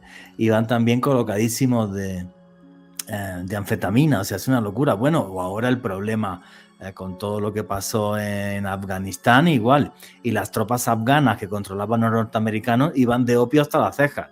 O sea, era una cosa ridícula. En fin, es que yo creo que también la tensión que tiene uno que vivir en una guerra, pues hace que le dé pues, al aguardiente o cualquier cosa que te evada de la realidad.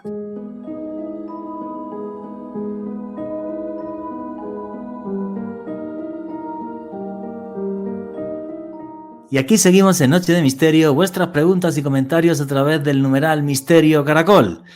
Y hoy no digáis que no hemos tenido un programa variado. Hemos pasado de Popó Vikingo a la reina del Cunilingus, para luego lluvias extrañas por el mundo y batallas de borrachos. O sea, que es que si después de esta nos siguen pagando, esto va a ser la leche. En fin, yo creo que lo que hacemos en este programa es algo maravilloso. No recuerdo el que dijo, trabaja todos los días en algo que te gusta y nunca trabajarás. Y creo que es lo de que acuerdo. hacemos, sí, y creo que es lo que hacemos nosotros, ¿no? Buscar cosas que nos encantan, ¿no? Y disfrutamos recopilando ese tipo de historias y contándolas acá. Bueno, pues después de todo este tipo de hechos que os hemos contado absurdos, yo dentro de este mundo insólito y en historia que he contado en el canal de YouTube, en Oculto tras la sombra, y que me fascina porque envuelve a un personaje que desde mi punto de vista, aunque ahora se ha hecho muy polémico, pues bueno, en esta vida ya que es lo que no hay polémico, pero es un señor que se llevó el Premio Nobel de la Paz y que es el líder espiritual de los tibetanos. Estoy hablando del Dalai Lama. El Dalai Lama en concreto es la 14ª reencarnación del Avalokitesvara, que lo que significa es que es el Buda de la compasión. Y hay que entender que el budismo Mahayana, que es el budismo tibetano, entiende que hay unos personajes que son los bodhisattvas. Un bodhisattva es un hombre santo que elige reencarnarse, porque él se puede quedar en el nirvana, unido con Dios, elige reencarnarse para ser un líder espiritual de su pueblo. En este caso, bien, pues lo que sucede es que cuando fallece el 13º Dalai Lama, pues lo que sucede es que el Retin Rinpoche, ese es el dato que estaba buscando, el Retin Rinpoche, que es el otro lama súper importante que se queda como regente del Tíbet cuando fallece un Dalai Lama, es el que se encarga de su búsqueda. Pero bueno, primero datos curiosos. Muere el 13º Dalai Lama en el Narlinga, el palacio de verano de los Dalai Lamas. Él fallece en verano. Y cuando está muerto en el Narlinga y alrededor todos los sacerdotes, el cadáver del Dalai Lama gira el cuello hacia la izquierda, hacia el este. Esto ya es tomado como una señal de que su espíritu se reencarnará en un lugar al este del Narlinga, en la provincia del este del Tíbet. A los pocos días apareció un hongo con forma de estrella en la parte este del palacio y entonces dijeron, señores, esto es porque realmente el próximo Dalai Lama tiene que venir desde algún lugar del este. Entonces lo que hace el Retin Rinpoche, lo que hizo es ir hasta el lago Namso. Hay 4 lagos sagrados en el Tíbet. Uno de ellos es el lago Namso, que cuentan que es el lago donde es más fácil poder tener visiones del futuro. Entonces el ritual que sigue el Retin Rinpoche es estar 3 días haciendo meditación sin comer, sin tomar ningún tipo de alimento. Y después de esos 3 días se echa a dormir y espera que en sueños los dioses del Himalaya le digan dónde va a venir el próximo Dalai Lama. En concreto, la diosa que duerme en este lago, repito, el lago Namso, se llama Panden Lamo. Bien, pues la diosa Panden Lamo, que tiene forma de demonio porque es una diosa muy poderosa y es capaz de vencer a los demonios, es la que le da las visiones al Retin Rinpoche de dónde debe de estar este niño, la reencarnación del 14º Dalai Lama. Lo que sucede en concreto es que el Retin Rinpoche soñó que había un poblado donde había casas con techos azules y un niño jugando en la puerta de una casa con un perro al lado. Entonces él le comenta a otros monjes principales del Tíbet el sueño que tuvo en este lago y de uno de los monasterios que salieron a buscar al 14º Dalai Lama fue del monasterio de Sera. Entonces el regente, el lama principal del monasterio de Sera, se vistió como si fuera un sirviente y los sirvientes se vistieron de lamas al revés para no despertar sospechas. Entonces lo que cuenta la historia, esto está en todos lados, en Google lo podéis buscar y está hasta en Wikipedia. Cuando llegan del monasterio de Sera hasta la aldea de Taktes, pues cuando llegan a Taktes ellos ven unas casas de color azul, con el techo de color azul, y ven a un niño que está jugando con un perro. Entonces el monje principal de Sera, que va vestido de sirviente, se agacha para poder entrar en la casa y al agacharse el niño le agarra un mala tibetano, un rosario, le agarra un mala que llevaba colgando del cuello y le dice, esto es mío. Y entonces le dice el monje, ¿y yo quién soy? Y le dijo, haga Sera, eres un monje de Sera. Y entonces él se quedó impactado porque no solamente si era un monje de Sera, sino que además el mala que llevaba colgado en el cuello era un mala del 13º Dalai Lama. Entonces se lo llevaron hasta el Potala, que es el palacio donde reside el Dalai Lama, y allí pues se le hicieron toda una serie de pruebas para que se comprobara que el niño era la reencarnación del 13º Dalai Lama. Esas pruebas son siempre igual. Se le dan 3 objetos, solo uno de los 3 es del Dalai Lama. Y el niño acertó todos los objetos que le dieron en grupos de 3, y entonces decidieron que era la reencarnación del Dalai Lama. A partir de ahí le entronizaron con 4 años para ser exacto. Y otro detalle muy curioso en toda esta historia del Dalai Lama es que en 1959, cuando los chinos ya tenían el control del Tíbet, piensan que realmente quieren encarcelar y quieren acabar con la vida del Dalai Lama. El Dalai Lama acudió al oráculo de Nakchum. El oráculo de Nakchum, para la gente que no conozca, básicamente un oráculo es un lugar, como el famoso oráculo de Delfos, es un lugar donde los sacerdotes interpretan la voluntad de los dioses.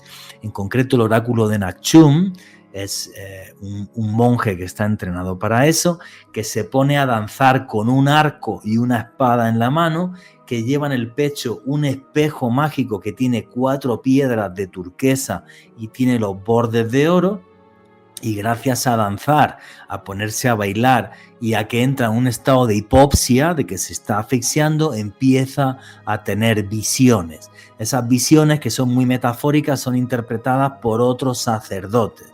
Y en esas visiones, en 1959, le dicen al Dalai Lama: vete porque te van a capturar. Necesitamos que el líder espiritual del Tíbet siga vivo y que no esté en una prisión. Y es curioso porque él sale, se escapa hacia la frontera con la India con un séquito bien pequeño de monjes, pero lo que sucede es que le siguen más de 100.000 personas. Entonces los chinos mandaron aviación militar para que bombardeara a todas esas personas que seguían al Dalai Lama. Los lamas tibetanos empezaron a rezarle a los espíritus de los Himalayas y se levantó tal ventisca de nieve que los aviones no veían absolutamente nada, no podían volar, y además la nieve tapó las huellas de 100.000 personas, repito, en 1959. 100.000 personas junto al Dalai Lama, que crearon en la nueva corte espiritual del budismo Mahayana en Dharamsala, en la India, lugar en el que sigue a día de hoy. Entonces me parece fascinante cómo un señor que ha llegado a ser Premio Nobel de la Paz y que tiene varios libros, que es muy seguido por muchos millones de personas, bien, pues este señor, su vida está envuelta en magia y misterio, desde cómo se le eligió a la forma en la que huye del Tíbet. A mí es un personaje que me fascina. Todas las polémicas que se montaron hace unos meses, yo creo que es porque el señor vive un poco en otro mundo y tal, y no hizo nada con absolutamente ningún tipo de maldad, pero bueno, se lió bastante gorda. Y a mí es un personaje que sí me simpatiza, y os he contado su historia, así que vuestros comentarios en el numeral Misterio Caracol, insultos @Juan G. Vallejo, y me gustaría la opinión de Alejandro Bernal y después de Camilo Magarres. Juanje, siempre me ha parecido fascinante la historia de este 14º Dalai Lama. Para mí, uno de los casos de reencarnación más alucinantes del siglo XX, que como bien sabrás, Juanje, es una casuística que también me interesa bastante. Cuando literalmente, Juanje, este monje sueña con la ubicación en donde encuentra al niño en este poblado de techos azules, o sea, tan específico, y lo que documentan las crónicas es que cuando este hombre precisamente encuentra un pueblo exacto, idéntico al que había soñado, se encuentra este niño al lado de este perro, de este can, o sea, literalmente como si su mente a través de sus sueños hubiese podido dar con el lugar exacto, se anticipó al futuro, dio con la reencarnación del Dalai Lama me parece una historia maravillosa. Un niño de tan solo 4 años, imagínense, identificando en este caso a un monje de cera, como tú bien lo relatabas, este hombre se había disfrazado, tenía otro atuendo, no tenía ninguna indumentaria que lo hiciese que lo reconocieran de esta manera. El niño reconoce el mandala, reconoce que ese señor es un monje de cera y queda estupefacto. ¿Cómo carajos un niño de un pueblo abandonado que nunca ha tenido contacto puede decirlo con tanta precisión? Y como tú dices, lo someten a las pruebas y la verdad era absolutamente incontrovertible que él era la reencarnación del 13º Dalai Lama. Reitero, una historia impresionante de reencarnación. Y que nos trae magia y misterio a un mundo donde esto se olvidó, donde parece imposible que pasen cosas así. Entonces Exacto. nos lleva a otro mundo y a otra época donde la magia y el misterio, el misticismo eran reales, ¿no? Entonces yo sí, todos mis respetos y todo mi apoyo al pueblo tibetano, y me parece genial además que mantengan sus tradiciones y su religión como cualquier otro pueblo del mundo que quiera mantener sus tradiciones y su religión. Camilo Manjarrés, ¿qué opinas de la historia del Dalai Lama? Y sí, Juanje, pues de hecho, como lo mencionaban, el pueblo tibetano guarda bastante información y conocimiento espiritual muy interesante y que los propios tibetanos han mencionado que no es para que todo el público, las personas del común tengan acceso a esta información. Y como Alejo lo mencionaba, ¿no? Este 14º Dalai Lama, su historia es bastante interesante y aún así existen historias muy interesantes, pero que casi no se detallan como tiene que ser. Y algunos simplemente los tachan de una historia más o un relato más, pero no se le hace importancia. Y esta historia del 14º Dalai Lama, Juanque, a pesar que sí me parece sumamente interesante y muy importante resaltar el tema de la espiritualidad tibetana, me recuerda mucho a una historia, y la cuento rápidamente, sobre Roger Boscovich, Juanje.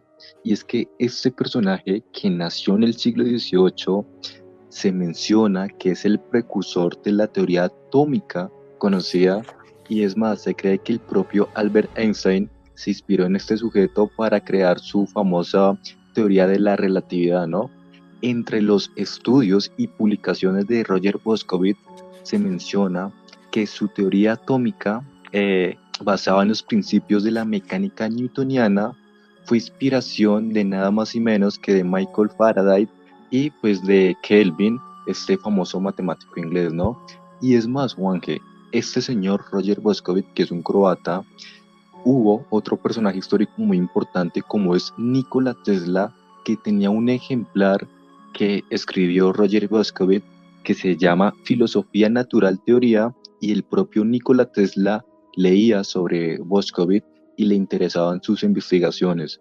Muchas personas creen que quizás él es una reencarnación de una persona con bastante conocimiento, o que simplemente es un viajero del tiempo, o una persona con un intelecto bastante interesante a su época, bastante adelantado, pero que simplemente con el paso del tiempo quedó en el olvido. O sea, él escribió más de 70 libros sobre conceptos de física moderna, fue prácticamente el precursor de la teoría de la relatividad, porque él está investigando la teoría atómica y conceptos de electricidad. Y ojo, él también manejaba temas de alquimia, entonces es bastante interesante que estos personajes como el 14º Dalai Lama, como Roger Boscovich, existieron, son reales, pero quedan en el olvido, o sea, no se les da como esa importancia, entonces es bastante triste en esa parte, ¿no?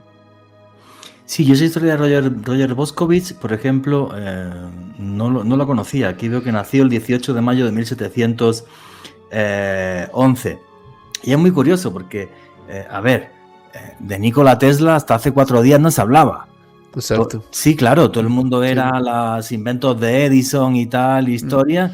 Era pero Edison y Einstein, Juanje. Tesla sí, no figuraba. No figuraba en ningún lado. Tesla era el gran desconocido. Digamos que yo creo, ¿no? Que, bueno, pues porque la ciencia pura y dura norteamericana se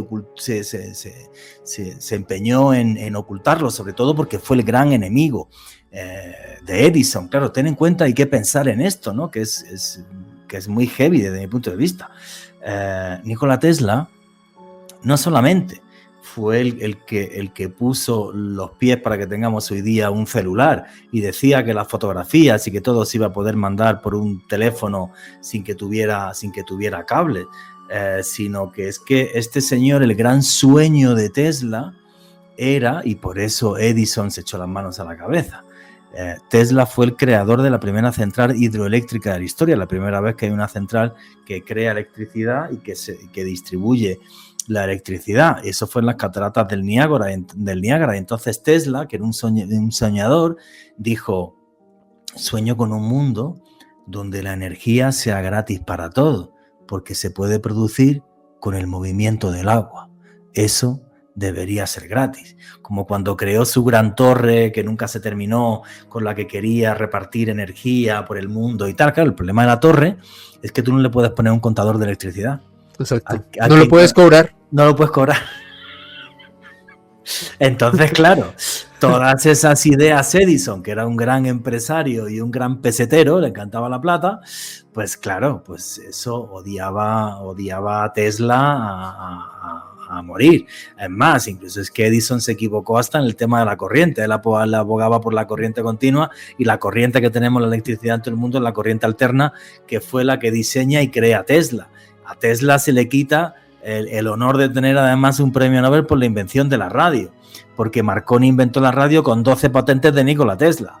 Exacto. Es que, claro, no analizas esto es ridículo, pero nos ocultaron su historia hasta hace 3 días. ¿Querías comentar algo? Sí, Juan, que sobre lo que estábamos hablando, que fue el quid del asunto, tu historia del Dalai Lama, hay una frase de él que me parece maravillosa, porque muchas veces siento que en el mundo del misterio, Juanje, se arman guerras absurdas entre los hipercientíficos y los adeptos del misterio, o los hiperespirituales, y pareciera que fueran mundos antagonistas y nadie los puede mezclar porque sería una herejía. Y el Dalai Lama, Juanje, Camilo y queridos oyentes, es un hombre quien cree fervientemente en la ciencia. O sea, pese a tener esta historia tan impresionante, es un hombre que ama y adora la ciencia. Y hace unos años en una entrevista decía algo que me parecía hermoso, y él comentaba que la ciencia cada día demuestra más cómo la meditación es positiva para el cerebro, para la mente y para el cuerpo.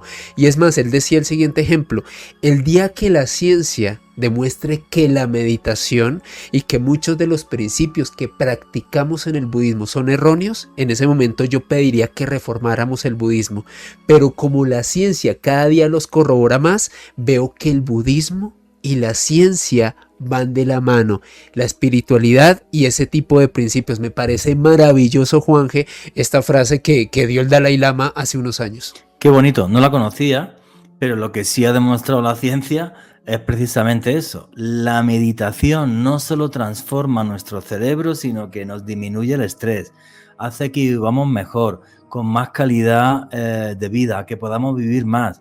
Entonces es la base de la religión tibetana, hacer meditación, dejar nuestra mente en blanco y abandonarnos un poco porque vivimos en un mundo que cada vez nos asfixia más, nos aprisiona más, y la enfermedad que más está cortando la vida de los seres humanos, con diferencia, y esto ciencia, es el estrés. Claro.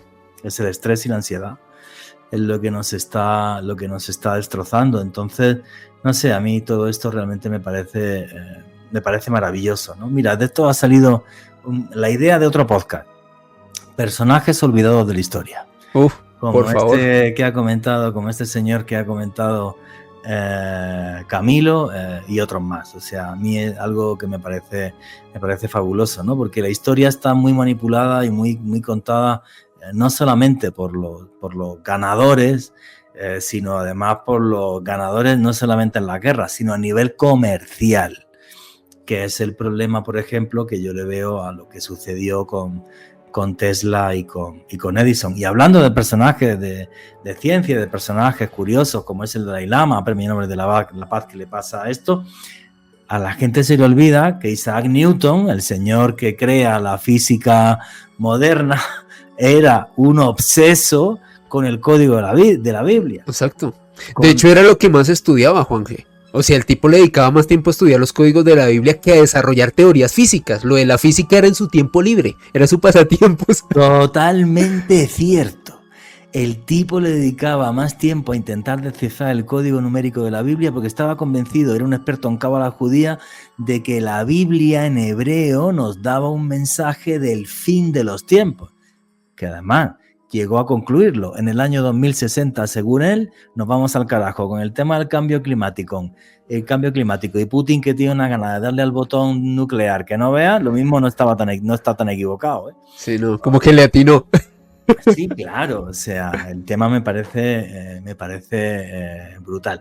Pero bueno, ahí queda esa idea. Como aquí somos 3 abuelos cebolletas, bueno, el único abuelo cebolleta soy yo. Nosotros sois bastante más jóvenes. Y surgen temas y me parece maravilloso. Comentarnos a través del numeral Misterio Caracol, ¿qué opináis? ¿Os gustaría un podcast sobre personajes olvidados de la historia? Que a mí me parece un tema fascinante. Bueno, señores, estamos llegando ya al final de este podcast. Como siempre han faltado varios puntos que teníamos en el guión, los dejamos para otro día. Camilo Manjarres, amigo, tus conclusiones, tu cierre, tu canal de YouTube para que la gente pueda escucharte y coméntanos qué te ha parecido este programa de Mundo Insólito, desde un tordo vikingo hasta la historia del Dalai Lama. Juanje, pues primero que todo, muchas gracias por la invitación. Y Juanje, me pareció muy chévere este programa, ya que es un claro ejemplo que uno puede aprender historia hasta una manera jocosa con estos temas peculiares, ya que si los oyentes nos prestaron bastante atención, se darán cuenta que rescatamos puntos de aspectos geográficos, porque estuvimos en diferentes países históricos en diferentes años, y hasta se pueden analizar en temas religiosos y políticos, como cuando estamos hablando sobre la pornocracia y todo el tema de estas cortesanas del Vaticano.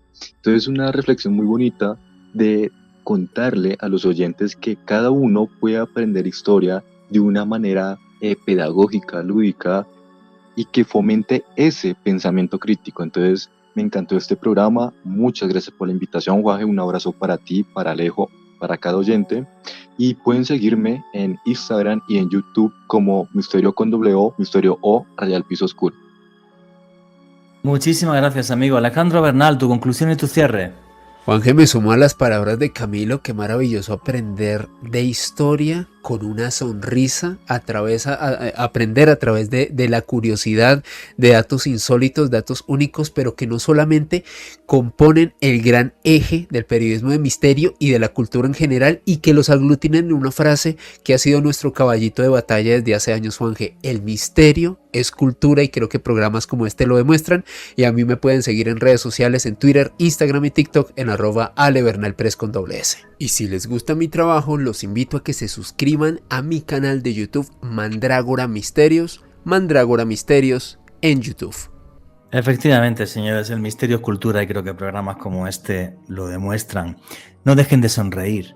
Sonreír es la mejor medicina del mundo, no solamente para nuestra alma, sino también para hacer felices a las personas que nos rodean.